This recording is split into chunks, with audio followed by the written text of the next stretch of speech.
The cold edge of space was quiet. Too quiet. Sector 0 was a forgotten region. No planets, no life, just silence. No one traveled there anymore.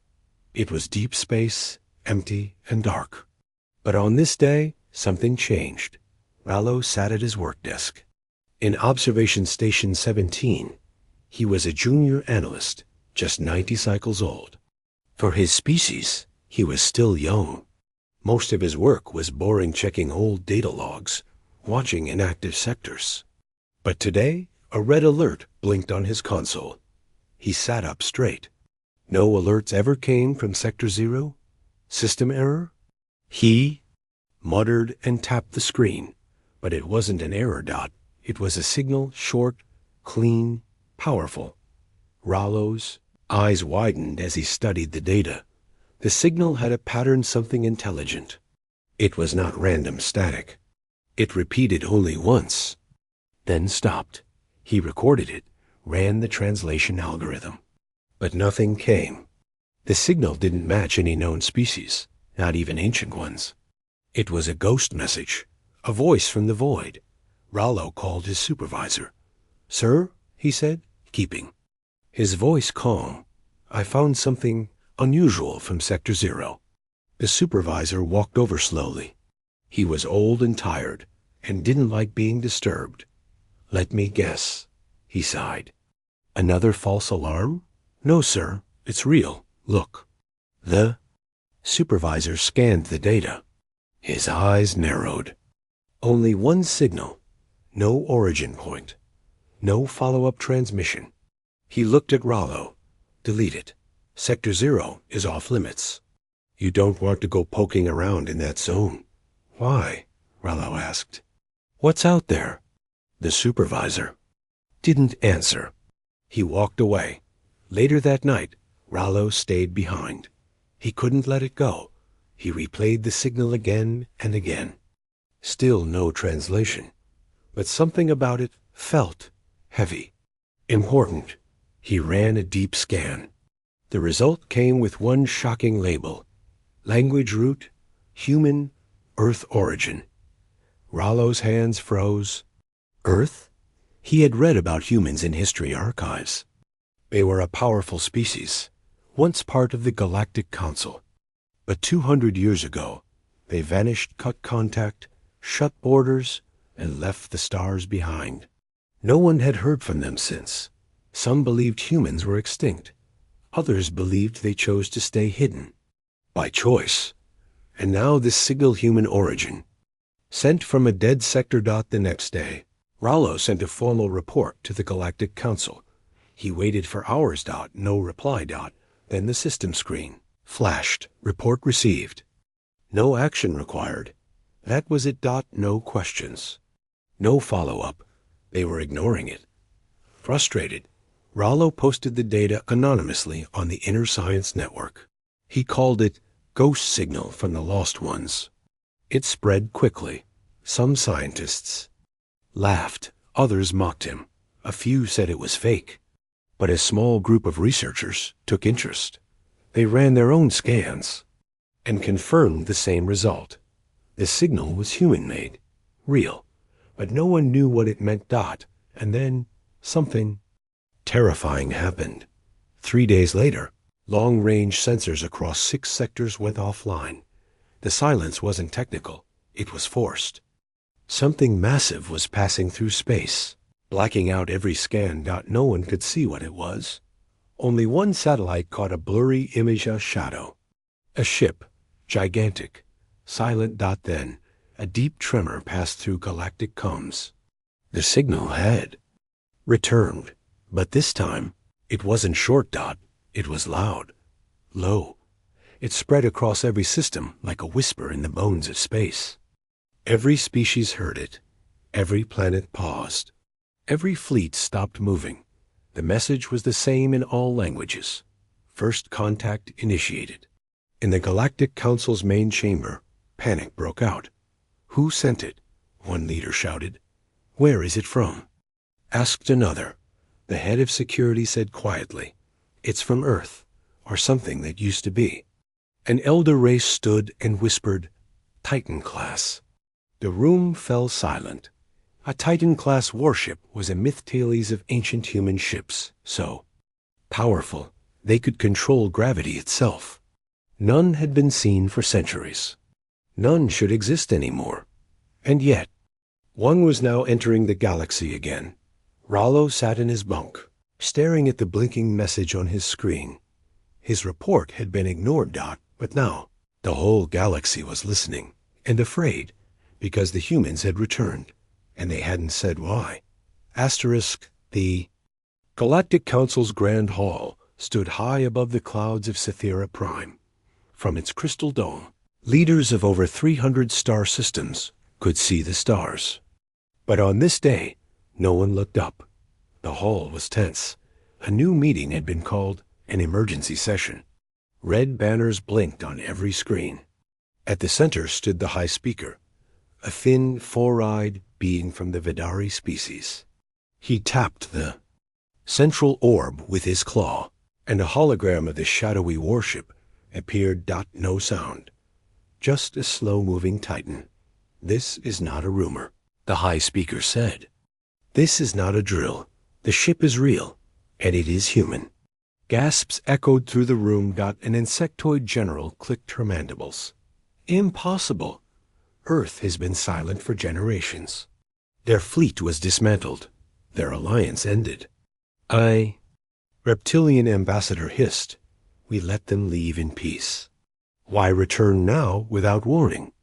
The High Speaker gestured, and another screen lit up. It showed the message deep and slow. First contact initiated. Rollo, seated in the back, among the junior observers, clenched his hands. He wanted to speak, but this room wasn't for people like him. Still, he listened closely. Counselor Brell, a bird-like elder from the old war era, stood. His feathers flared with unease. "We built this council after the human wars. We promised. No more weapons like theirs. No more silent fleets. No more Titan-class anything." He pointed at the image. This is a message. Not a greeting, a test." The council buzzed with nervous energy. "But we sent no message to Earth," someone shouted. Why would they respond? Rollo could stay quiet no longer. He stood up, surprising even himself. "I know why," he said. Heads turned. The High Speaker blinked. "Who are you? Rollo, junior analyst?" "Observation Station 17. "Go on," the High Speaker said.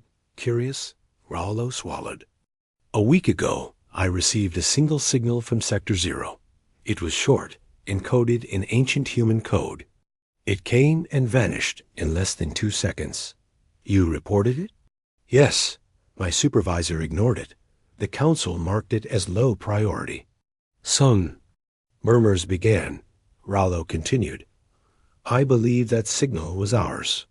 It triggered this visit." The High Speaker leaned forward. "Are you saying we may have, by mistake, called them here?" Rollo nodded. "Yes, and now they're answering." Silence. Then Brell spoke again. "Do you know what that ship is capable of?" The reptilian ambassador growled. "A single Titan once disabled an entire fleet without firing. It bent space around a planet, froze it in orbit. And this one?" the High Speaker asked. "It destroyed a probe ship that approached without firing." They showed the footage slow motion. The alien probe ship entered range, and then simply crumbled like dust. No beam, no explosion. Gravity itself had turned against it. "What do they want?" asked a nervous aquatic delegate. "War?" "No," Rollo said, surprising the room again. "If they wanted war, we'd already be gone. This is first contact. But not for peace. For evaluation." Everyone looked at him. "What do you mean?" the High Speaker asked. "I studied human records," Rollo said. "Titan-class ships weren't just weapons. They were judges, carriers of Earth's law. They didn't attack first. They arrived to watch, to test a species' worth. Worth for what? Rollo looked around the hall, too. See who deserves to stand beside them, and who doesn't. A quiet horror settled in. This wasn't just about survival, Dot. This was about being seen by something far more powerful, and being judged. Counselor Brell stepped forward. We have two choices: greet them, or prepare for war. The High Speaker stood straight. I will send a diplomatic envoy. Gasps again. We cannot appear weak, he said, nor aggressive. We must meet them unarmed in the old tradition. The reptilian ambassador hissed in protest. They destroyed one ship already. And that ship scanned them with weapons online, the High Speaker replied. This time we go with words. As the council began preparing a message, Rollo returned to his small quarters. His datapad buzzed. Dot. It was a private message. Meet me in Chamber Delta. Urgent. He followed the directions and found himself in a quiet chamber deep under the main hall. There, to his shock, stood Counselor Brell. You spoke truth, Brell said. And you're not wrong. Why bring me here? Rollo asked. Because I was there. During Earth's last days in the Council, I watched them leave. We thought they disappeared, but they didn't. They waited. For what? For the galaxy to grow up. In the dark space between stars, the Titan waited. No lights blinked. No sounds came. It drifted silently, like a shadow carved from the void. Its hull stretched for kilometers, black, polished, and alive with strange energy. Around it, even. Light bent slightly. Stars behind it shimmered unnaturally. Time itself seemed to slow. From afar. The warship looked asleep, but it was very much awake. On Cythera Prime, panic spread like fire. News of the Titan ship flashed on every screen. Civilians left cities.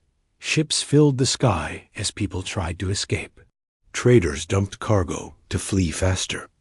No one had seen a real human warship in over 2 centuries, and no one knew what it could do.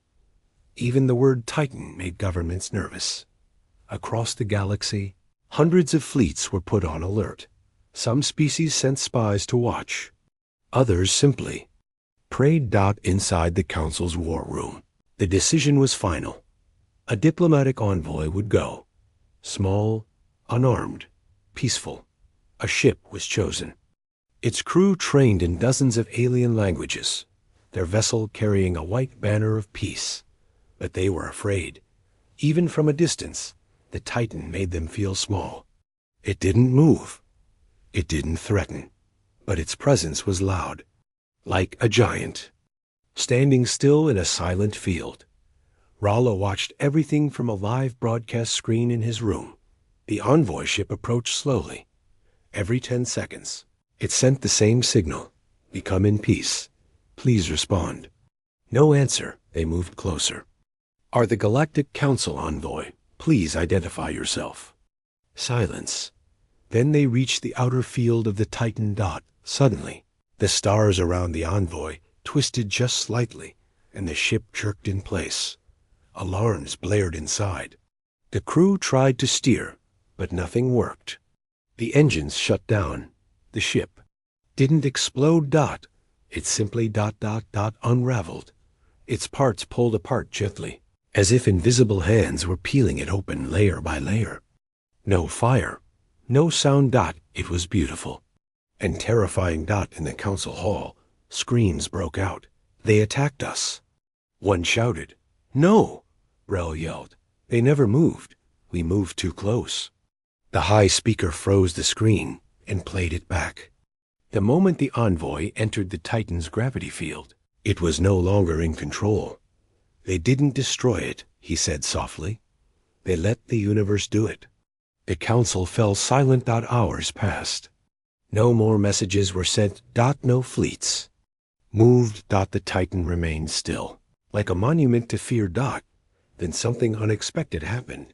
Its front hull split open. A structure extended from inside, a long, slow arm of light. Not a weapon, a beacon. From it, a new signal broadcast across the galaxy. It didn't use words. It used images. Each species received a different memory. For insectoid races, it was pictures of open fields and ancient growth. For aquatic beings, waves and deep oceans. But all saw one final image, a pair of human eyes looking directly at them, calm, focused, watching. Rollo, sitting alone, whispered to himself, "They're scanning us. All of us." In Chamber Delta, Brel stared at the same image and nodded slowly. "They are not just watching," he muttered. "They are measuring." Later that day, a tiny object detached from the Titan and moved slowly towards Cythera Prime. It was small, the size of a transport pod. No weapons, no shields. The Council locked onto it. "Should we stop it?" the military commander asked. "No," said the High Speaker. "Let it come." The object entered the atmosphere without a single warning. Signal. It moved gently, gracefully, and landed in the Council courtyard. Security surrounded it. Nothing happened for a full minute. Then it opened. A single human stepped out. He wore no armor, no weapons, just a plain dark coat and boots, dusty with time. His face was lined with age, his beard short, gray. But his eyes were sharp, calm, observing. He looked around the circle of guards, then said, "I am not your enemy. I am not your leader. I am your test." They didn't understand. He spoke again, slowly.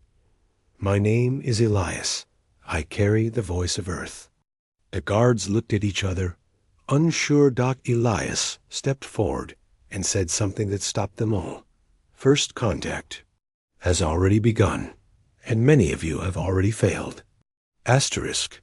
The human's words echoed through the Council courtyard like thunder. "First contact has already begun, and many of you have already failed." For a full minute, no one moved. The guards stared at Elias, unsure whether to aim their weapons or bow in silence. The Council members, watching through a secure screen, leaned in, some in fear, others in awe. The human did not raise his voice. He didn't need to. His presence was heavier than weapons. Inside the Grand Council hall, leaders gathered quickly. "Who is he?" asked the aquatic representative, voice bubbling with tension. "A soldier?" said another. "A warning?" "No," Councillor Brel said calmly. "He is a messenger." The High Speaker turned toward the holodisplay. "Bring him in." Elias entered the hall without fear. He walked like someone who had seen 1,000 battles and survived them all. He stood in the center of the grand chamber and waited. He didn't sit. He didn't speak. He simply looked at each of them, one by one. It felt like judgment. The High Speaker finally broke the silence. "You are from Earth?" Elias nodded. "Yes." "Then speak. Why now? Why return after 200 years?" Elias looked up at the shimmering dome of stars above. "For 200 years, he said slowly. We listened. We watched. We waited. Waited for what? Asked Brel. Elias met his eyes. For the galaxy to grow beyond fear. The room stiffened. The insectoid general leaned forward. You sent a Titan-class warship to our space. You remained silent. You let our envoy ship be destroyed. It destroyed itself, Elias corrected. Your kind approached with active scans. Hidden defense systems. That wasn't peace. It was paranoia. The High Speaker frowned. But you knew he would. Fear such a ship. Why use it at all? Elias nodded slowly. Because fear is the first truth. The purest. It shows who you really are. He stepped closer to the Council's platform. Some of you panicked. Some called for war. Others tried to speak. Only a few stood still. Earth saw it all. In the corners of the galaxy, reactions spread faster than light. On mining colonies, workers stopped their drills to listen. On trade stations, screens showed images of the Titan ship and the lone human. On warships, captains read emergency orders to stay on alert but not fire. Across 1,000 worlds, one question repeated: what does Earth want? In the shadows, darker plans began forming. Some species, especially those who feared Earth's past strength, began preparing quietly. Hidden fleets activated. Secret weapons were moved. They didn't trust this peaceful contact. They remembered the old humans' war-loving, clever, unpredictable. If this was their return, many would not welcome it. Back in the council hall, Elias raised one hand. A small device blinked. It projected a star map in Midderdot. It showed systems marked in red. You sent weapons to these systems the moment my ship arrived. He said. Several council members looked away. You broadcast messages of peace, but prepared for war behind closed doors. The map zoomed in on a hidden fleet near Varnic 6. I disabled these ships 3 hours ago. Everyone froze. You destroyed them? The reptilian ambassador asked. No, Elias replied. I turned them off, permanently. You may reclaim them, but they will never move again. Rollo, watching from the gallery above, whispered, He's not just a messenger. He's part of the ship. He was right. Elias was more than human. He was linked to the Titan mentally, biologically, perhaps even spiritually. He didn't need weapons. He was one. The high speaker stepped down from his podium and approached slowly. What is Earth's purpose now? He asked. Why return with such power? Elias looked around the room. Because you forgot. Forgot what? That power is not evil. Silence is not weakness. And peace does not mean surrender. He turned back to the projected map. We came not to lead, but to see if anyone else is ready to lead. At that moment, a second Titan signal echoed across space. But this time, it came from a different location. Far away. On the edge of known space, another human ship had appeared. Larger, brighter. It broadcast only one message. Judgment begins. Fear rippled through every star system. Leaders panicked. But in the council hall, Elias simply smiled. You thought I was the only one. He said softly, I'm just the beginning. The second Titan-class warship had appeared just hours ago, far beyond the edge of charted space. Near the ruins of the old Shivan Empire, it shimmered into existence, massive, silent, and impossible to track. It didn't send weapons. It didn't send soldiers. It only sent a signal. Judgment begins. And with that, the galaxy changed forever. Inside the Galactic Council Hall, panic turned into chaos. Dozens of delegates shouted. Security bots moved in to form a shield around the high speaker. Several ambassadors demanded to flee the capital. Some called for emergency military action. But Elias, the lone human, stood in the middle of the storm, completely still. He didn't blink. He didn't move. He watched, and then he spoke. You think this is war, he said, calm but firm. It is not. The voices quieted. Confused. Elias looked directly at the high speaker. This is your reflection. What you see now, these ships, these signals, this fear is what you built over the last 2 centuries. You forgot Earth. But Earth did not forget you. Counselor Brell slowly stood. Then why now? Why return after all this time? Elias answered, Because we had to know. Know what? Who you have become. He raised a small crystal from his pocket. No buttons, no lights, just smooth and clear. With a simple gesture, it glowed. Softly, and projected memories in the air. They weren't recordings. They were experiences. Everyone in the chamber suddenly felt cold.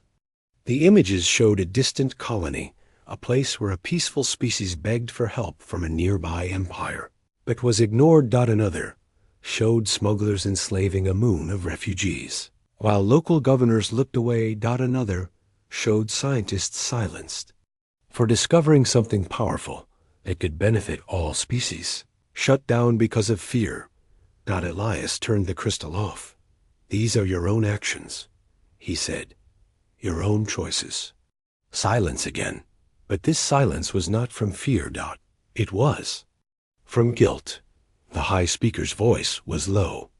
What do you want us to do now? Elias's eyes softened. That is not for me to decide. That is for you. That is the point. Outside the chamber, news of the second Titan spread. On trade hubs and backwater planets, people looked up to the stars in fear. Some believed war had begun. Others dropped to their knees in prayer. In the streets of Cythera Prime, protests began both for and against humanity. But on a quiet moon, a little girl looked up and whispered, "They came back. Maybe they'll save us." Inside the council's lower levels, Rollo received a secret message on his pad. "I know what the ships are really doing. Meet me now." It was unsigned. He followed the signal through underground corridors, past deactivated scanners, to an old archive room. Inside was an old alien scholar, once a famous historian, now long forgotten by the public. "You're Rollo," the elder said. "The one who heard the signal first." "Yes," Rollo nodded. "What's happening?" The old one held up a dusty map of ancient space routes, long before the council even existed. "The Titans are retracing old human paths," he said. "They're revisiting every civilization they once helped, once protected." Rollo's eyes widened. "They're not judging the council. They're judging the galaxy." Back in the council chamber, Elias continued, "You feared that Earth would return with armies, but we returned with silence. You feared destruction, but what we brought was truth." He walked forward and placed the glowing crystal on the center pedestal. "Each Titan-class ship records your choices. Every action, every hidden deal, every signal of hope or betrayal. The ships carry memory, not bombs." "Then why did your ship destroy our envoy?" The reptilian ambassador hissed again. Elias looked at him calmly. "Because you lied. You said it was unarmed, but we saw its weapons. You came in fear, and it destroyed your illusion." Elias looked up, and for the first time, he smiled not. A cruel smile, but a sad, quiet one. Peace is not the absence of war. It is the presence of honesty, of courage, of responsibility. He turned to leave, but paused at the door. Soon, more ships will arrive.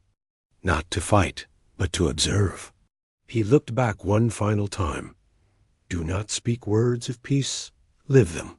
As Elias walked out, the council members remained still. No orders were given. No plans were made, because something had shifted, not outside. Then but within, and far above the stars, the second Titan ship rotated slowly. Opening its hull, inside was not a weapon. Inside was a library, and it had begun watching. Asterisk above the galaxy. The Titan-class warship hovered like a silent god, but it didn't fire weapons, that it didn't broadcast threats. Instead, its massive hull slowly opened, revealing not rows of cannons or fleets of drones, but a city. Inside the ship was a living biosphere, forests, lakes, libraries, statues. It was not a war machine, It was a memory, from the farthest stars to the closest colonies, beings. Across the galaxy watched in awe as the warship's interior streamed through galactic networks. No security lockdown could stop the signal. It was everywhere, in one part of the ship. A quiet waterfall flowed over smooth white stones, in another. Holographic books floated in the air, filled with languages long forgotten. A hall of mirrors showed faces thousands of species Earth had once encountered. Some still lived. Others were gone. And then came the final image. A small plaque, engraved in simple human script. This vessel is not meant for conquest. It is meant to remember what came before and protect what must come next. Inside the council chamber, no one spoke. Even the reptilian ambassador, once so loud, sat still. The high speaker leaned forward, whispering almost to himself. This is no warship. It's a vault. Rollo, now invited to sit among the main delegates, nodded. A living record. Earth didn't just come to test us, they came to remind us. Counselor Brell added, remind us of what we were. Before the greed, before the silence, before the fear. Meanwhile, Elias stood once more in the courtyard, surrounded by crowds and cameras. Reporters from over 30 species asked questions at once. But he answered only one. Why show us the inside of the Titan? A young alien girl asked. Elias looked at her and smiled softly. Because we wanted you to see what we saved, while you were busy building walls. He gestured to the sky. The Titans carry life, memory, truth. We knew the galaxy would lose its way one day. So, we left these ships behind not to rule you, but to help you remember. At that same moment, deep underground, Rollo accessed the restricted archives again. What he found changed everything. Titan-class ships weren't just made by humans, that they were piloted by them, and grown with Earth's last living technology's machines. Mixed with nature, logic fused with empathy, each Titan had a living core. A human mind. Will not controlled by Earth's government, but chosen. Back in the chamber, the council argued once more. We must secure the warship. Someone shouted. We must study it. No, Elias said firmly, reappearing from the courtyard. You don't study what you are not ready to protect. The Titan is not yours. And it never will be? The high speaker stood. Then why bring it here at all? To see who tries to own it, Elias said. And who dares to learn from it. He placed a small cube on the table.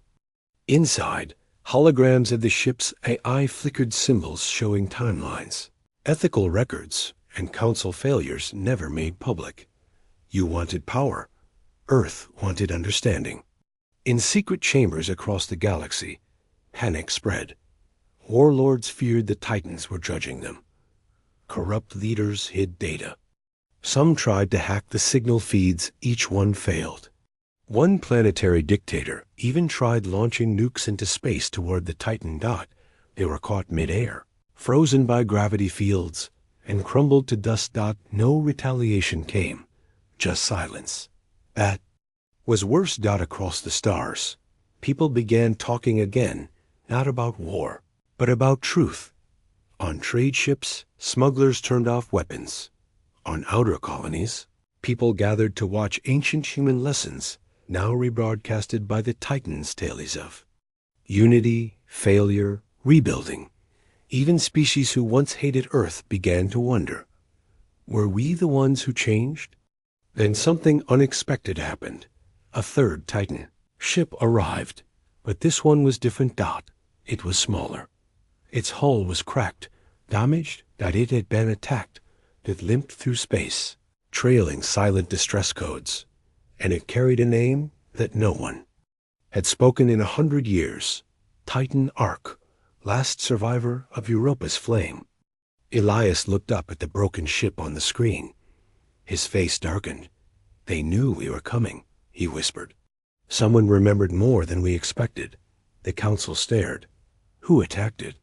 The high speaker asked. Elias didn't answer. He just turned and walked away. But before leaving, he whispered 2 words. It begins. The broken Titan drifted slowly across the stars. Its armor was scorched. Its hull had been torn open in 3 places. Its light, once proud and bright, now flickered like a dying flame. This was not a test. This was a warning. Inside the Galactic Council Hall, a storm of fear and confusion erupted once again. Who attacked it? One counselor shouted. Was it one of us? Another whispered. Elias stood quietly in the center of it all. His eyes were fixed on the image of the damaged Titan, now held in orbit above a barren moon. He had said little since it appeared, but now, as the room fell into uneasy silence, he finally spoke. "This ship," Elias said, his voice cold, "was not meant for combat.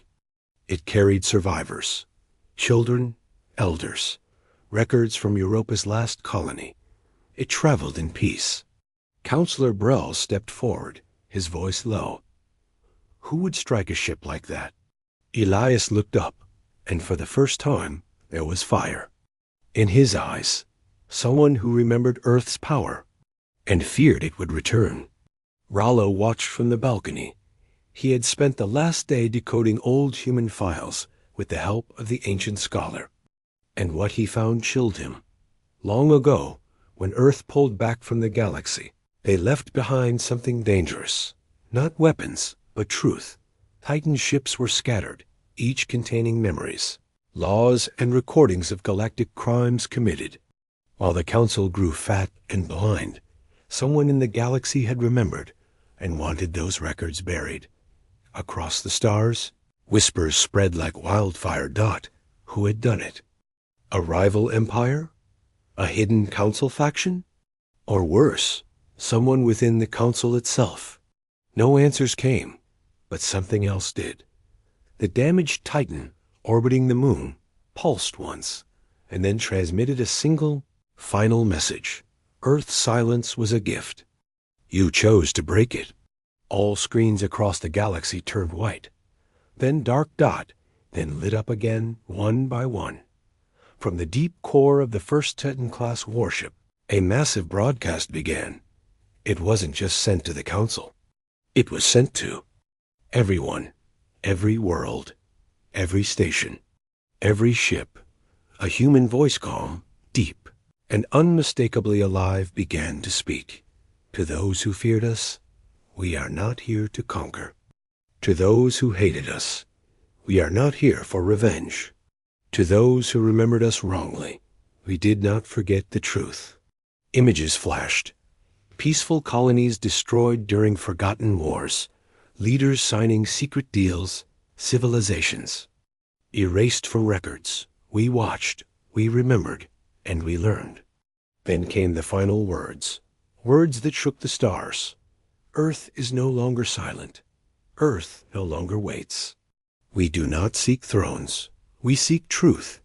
And now, the stars must decide who they truly are. In that moment, a choice was given. Across the galaxy, every world received the same transmission, an open invitation from the Titans. A simple message. You are not being judged. You are being seen.